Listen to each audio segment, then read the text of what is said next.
2 கோடி ரூபாவுக்கும் அதிக பெறுமதியுடைய குஷ்ரக போதைப் பொருளை நாட்டுக்குள் கொண்டு வந்த இலங்கை பயணி ஒருவர் கட்டுநாயக்க விமான நிலையத்தில் வைத்து கைது செய்யப்பட்டுள்ளார். அவரிடம் நடத்தப்பட்ட விசாரணைகளின் போது இந்த போதைப் பொருள் தொகுதியை மன்னார் பகுதிக்கு கொண்டு செல்வதற்காக மேலும் இருவர் நீர்கொழும்பு நகரில் உள்ள சொகுசு விற்பனை நிலையத்துக்கு அருகில் காத்திருப்பதாக தகவல் கிடைத்துள்ளது. அதற்கமைய இன்று அதிகாலை கட்டுநாயக்க விமான நிலைய போலீஸ் போதைப் பொருள் தடுப்பு பிரிவினரால் அந்த இரு நபர்களும் கைது செய்யப்பட்டுள்ளனர்.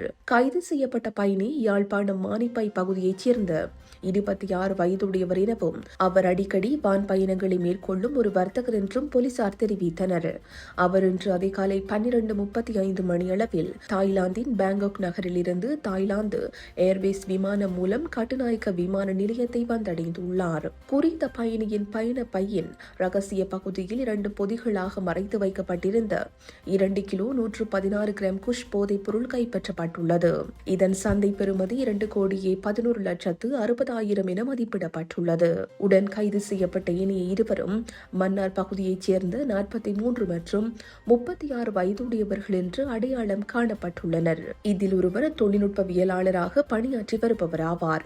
இந்த சம்பவம் தொடர்பான மேலதிக விசாரணைகளுக்காக கைது செய்யப்பட்ட 3 சந்தேக நபர்களையும் இன்று நீர்கொழும்பு நீதவான் நீதிமன்றத்தில் ஆஜர்படுத்த நடவடிக்கை எடுக்கப்பட்டுள்ளதாக போலீசார் மேலும் தெரிவித்தனர்.